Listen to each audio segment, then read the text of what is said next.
Jade! Oh!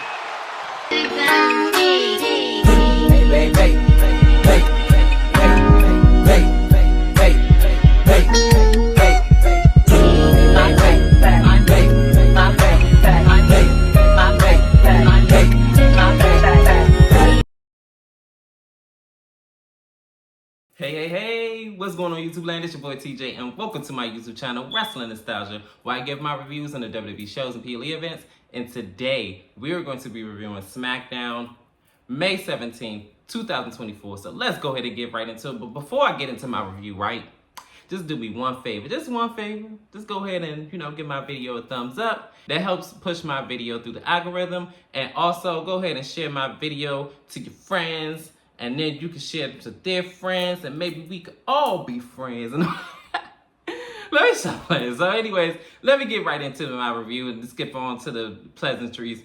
So we open up SmackDown with our Queen of the Ring tournament, and it is Tiffany Stratton versus the EST of WWE, Bianca Belair. They start off with the collar and elbow tie-up, and twice Bianca Belair backs up Tiffany Stratton in the corner. Tiffany Stratton gets frustrated and she slaps her. And then this is when they had a little back and forth, and then Bianca Belair slaps her back. This is after Tiffany Stratton pulls down Bianca Belair by her hair. She nips up and then she slaps her back. So then a little back and forth later, Tiffany Stratton ends up working on the knee of Bianca Belair. And this happened all throughout the commercial break. She winds up putting her in a submission hold.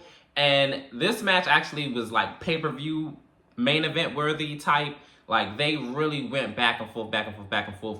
But Tiffany Stratton definitely did get the better of Bianca Belair throughout the match. Towards the end of the match, it looked like Tiffany Stratton was about to get the win with the prettiest moonsault. But Bianca Belair pushes Tiffany Stratton into the ring post, and then she finally hits her KOD. And 1, 2, 3, Bianca Belair is advancing in the Queen of the Ring tournament match. Whew!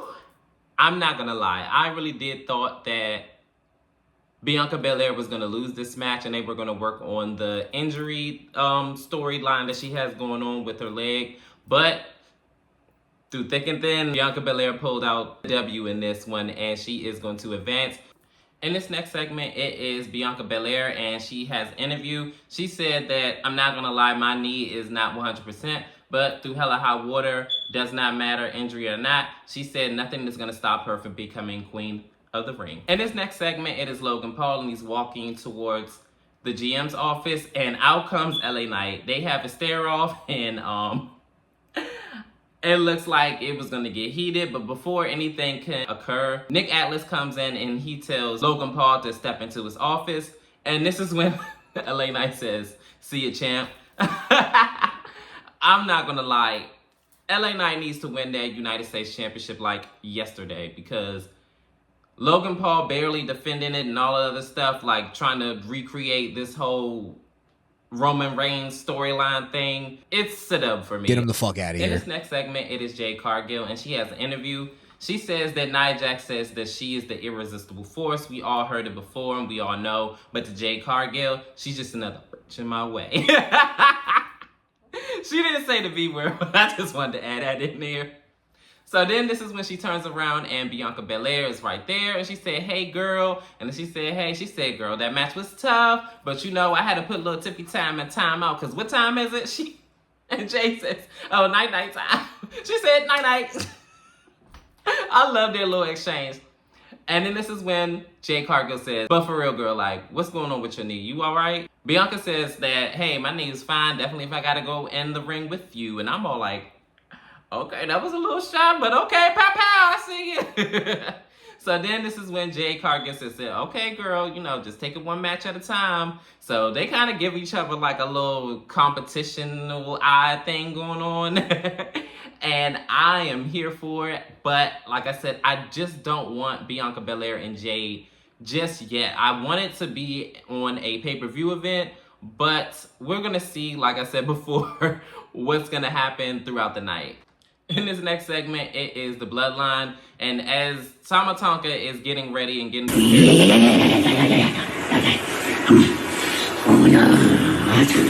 and all that other stuff, acting like he got Tourette's or something. The camera pans over to Solo Sikoa, and he tells them that it's time to get ready to go out there. So this is when Paul Heyman had asked Solo Sikoa, hey, did you talk to Roman Reigns? And he says, all the time, Paul, all the time. I don't know why I don't like how he said it. It just comes off like he's lying, but we're gonna see. In the next segment, it is an interview with LA Knight, and he says that he don't know half of these people that's in the bloodline is looking very new. And he says that, let me tell you something, Tama Tonka, you're gonna be introduced to a BFT, and my head is gonna be introduced to that crown. Yeah. Then this is when Carmelo Hayes interrupts LA Knight, and he says that, hey, I just wanted to come in and introduce myself to you so that way you can welcome me to SmackDown, being as though I was in the first round of the draft pick. Not a big deal. Oh, yes it is. It's a big deal. So this is when LA Knight says, you know what? It is a big deal. Being as though a lot of people are comparing you to me to Tom Brady, and even though I don't agree with this analogy, let's just go with that. You want to know who was first round pick of the draft before Tom Brady? Yeah, I don't know his name either. And that was your first mistake. Your second mistake was looking past Randy Orton. This is when Carmelo Hayes says, no. You want to talk about sellouts? You know what? Ain't nobody going to be thinking about the 3 most deadliest letters, RKO. They're going to be thinking about HIM. Him.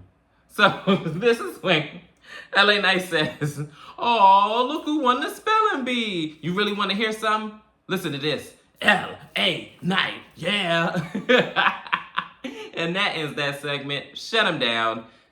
Can't nobody out-talk LA Knight so far. Like, that man is the Stone Cold Steve Austin and The Rock of this era.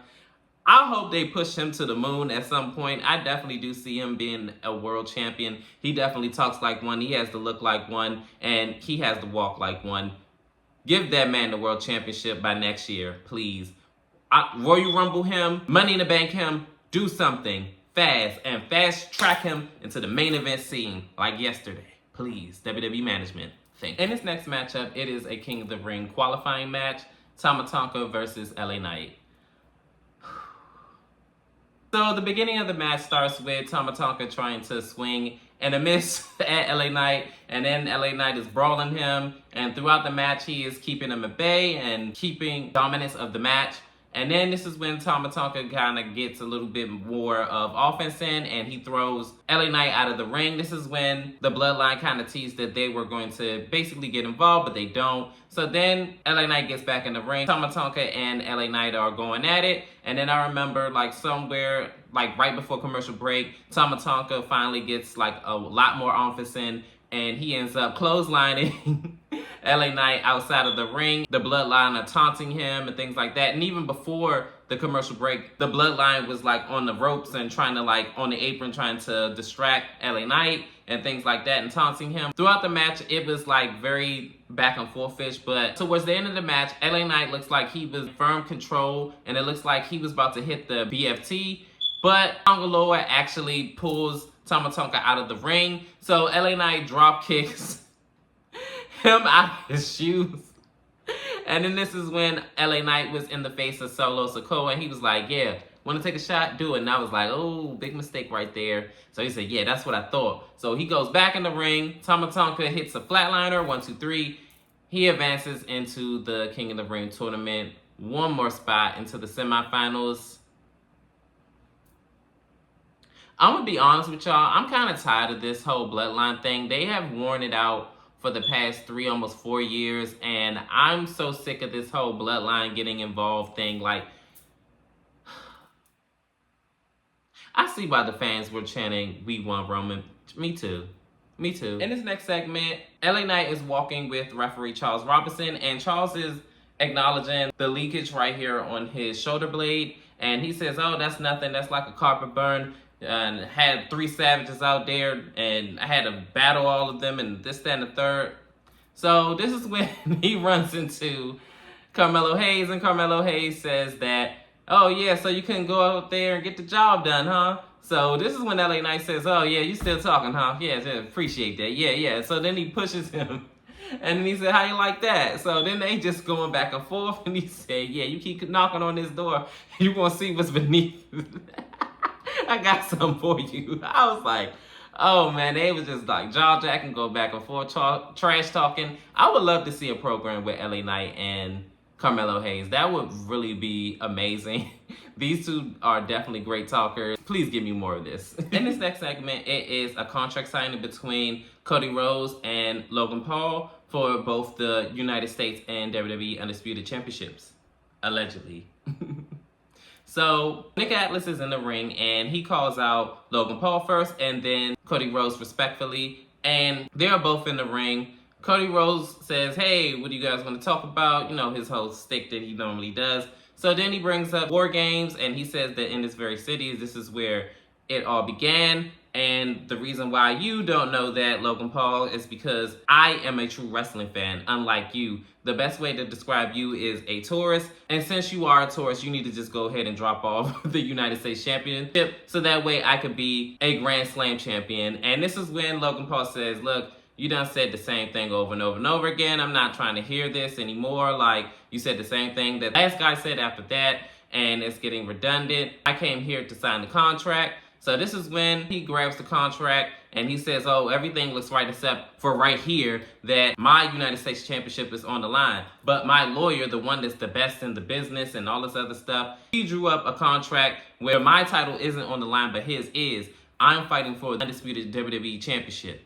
So this is when Nick Atlas just had enough of Logan Paul's antics and he says, look, I had just about enough of you. You know, your lawyers know, and everybody else knows that was in that office knows that it was champion versus champion for both championships. I am sick of this. And before he could really get going and say whatever he was going to say, Cody Rhodes said, look, Nick Atlas, I know how you get when you get mad. I just go ahead and give you the paperwork and I relieve you of duties for the night. And I'm all like, I know you're the WWE champion, but you're not the GM. But I guess. So Nick Atlas leaves the ring, and before I get to that, another reason why Nick Atlas was so pissed off at Logan Paul is because of his antics of, oh yeah, make him sign it, do your job, make him sign it, and I'm all like, I'm trying to figure out what the fuck do you got going on. Are you okay? What are you doing? Like, why are you badgering the GM? Like, do you want to get fired? Like, I don't get it, but okay, whatever. So Logan Paul is in the ring with Cody Rhodes, and he's making Cody his do boy, and yeah, sign it. And he was just throwing the paper at him and stuff, and I'm all like, Cody, you gonna go for this? Like, what's going on here? Cody Rhodes have had enough, and he says that, look, I have had enough of your antics, and the honeymoon phase is over. In Saudi Arabia, at King and Queen of the Ring, you're gonna find out who Logan Paul really is. So you want me to sign a contract? He said, there, you got it. So when he signs the contract, Logan Paul tries to hit him with the championship. He ducks, he missed. So then he clotheslines him out of the ring. Then Cody Rhodes was beating on one of Logan Paul's henchmen. And then this is when he power bombs him through the table, and that ends that segment. If they're trying to make Logan Paul unlikable, oh my goodness, they are doing a phenomenal job, because I do not like this man.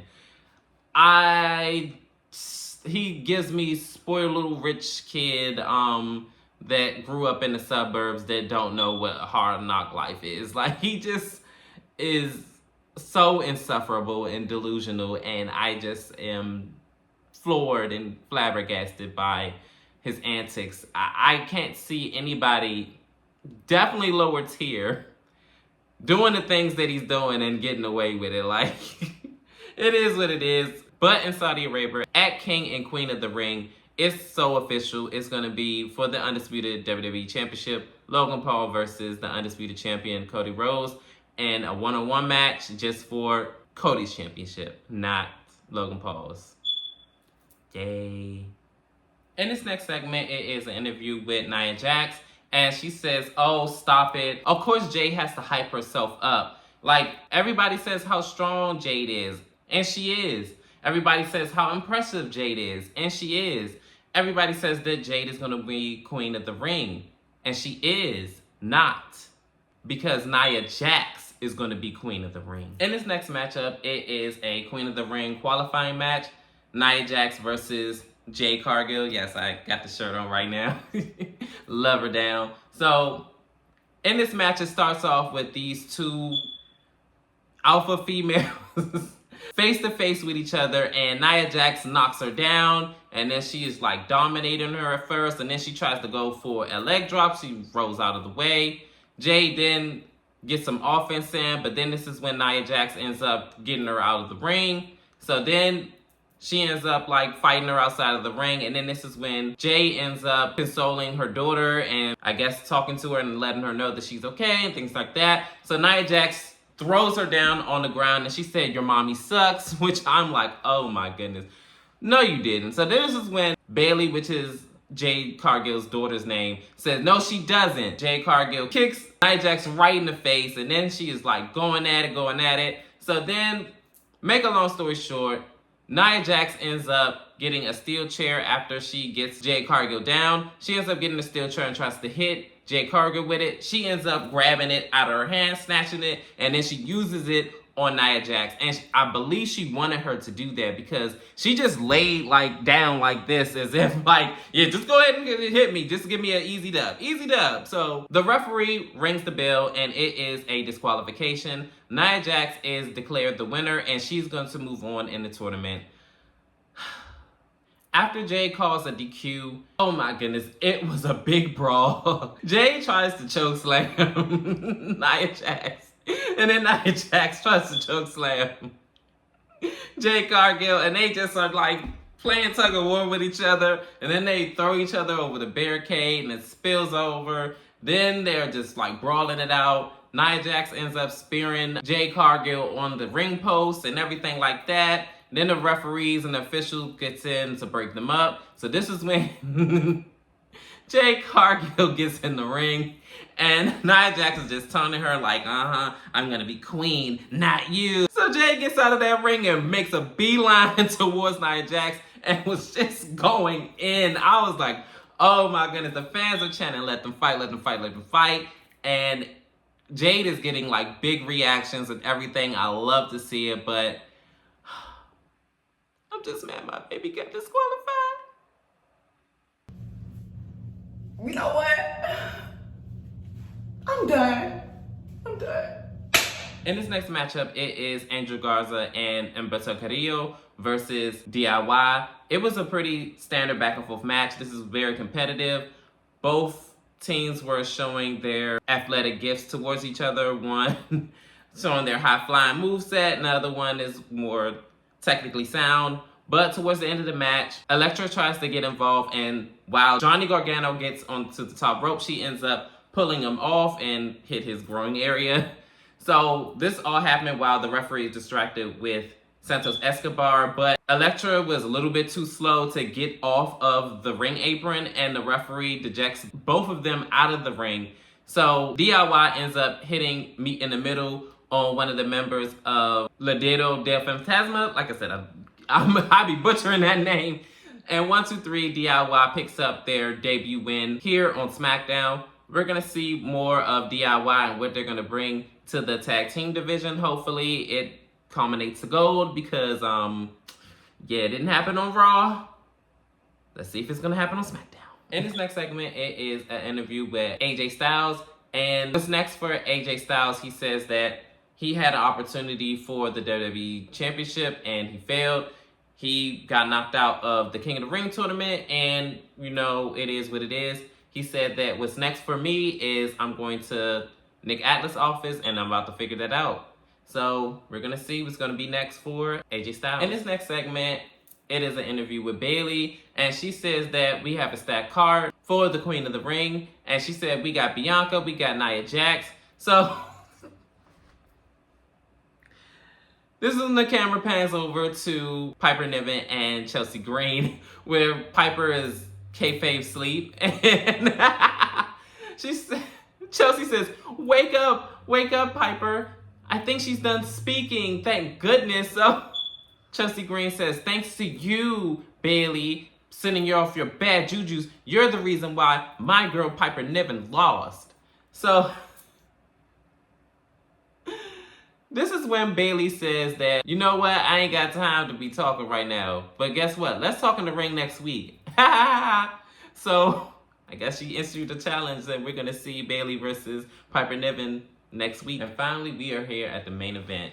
It is Carmelo Hayes versus Randy Orton in a King of the Ring qualifying match. This match was really, really, really good. Carmelo Hayes versus Randy Orton. They end up like trying to fill each other out and things like that. So Carmelo Hayes wind up getting Randy Orton down and he slaps Randy Orton on the back of his head.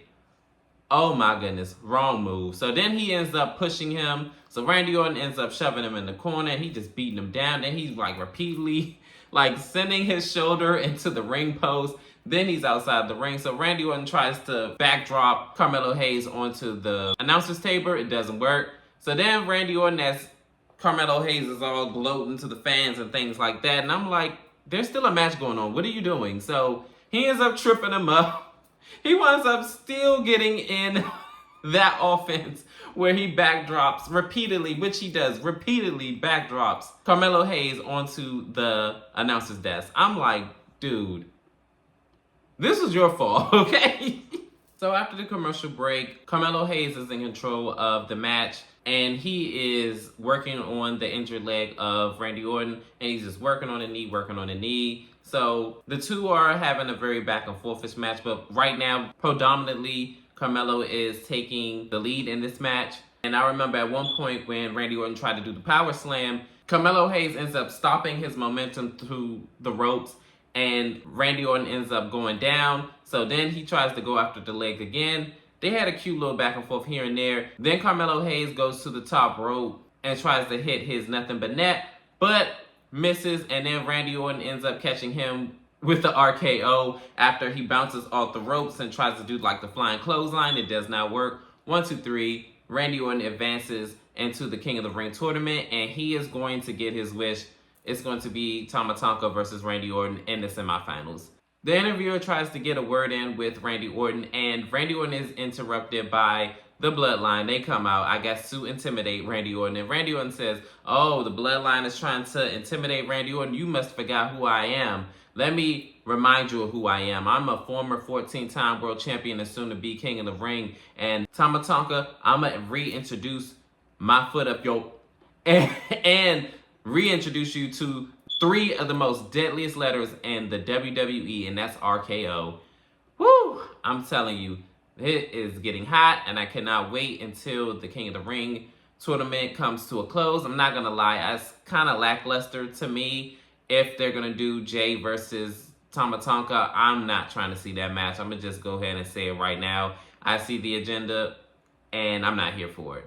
I don't want to see it. I hope Randy Orton goes over. I hope Gunther goes over, and we have a dream match. But if it doesn't happen, it is what it is. But overall, I did enjoy this SmackDown. Nonetheless, this was a very enjoyable SmackDown.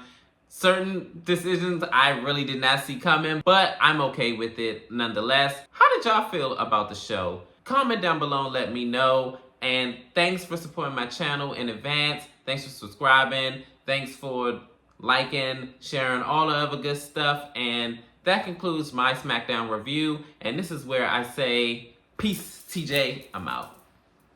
Multiple ways you can beat people. Nia Jax was the smart veteran in that moment, but this one is a long way from over. Gates emotion just got the best of her. Girl, are you okay? Man, that bitch cheated. Let's all right. But it's all good. You gonna go out there and you gonna represent for the I'm gonna do our thing. Because I won and you didn't. So it's not happening. It's okay, but you gotta face her. One day. Don't let that bitch cheat. Don't let her do it. I need her. But we down bad right now. No, we're not. I'm gonna put the team on my back. No, we're not. I'm gonna put the No, team we're on my not. back. And you gotta. Like, I gotta go face the girl that just took you. Just don't let her cheat. That's all I'm saying.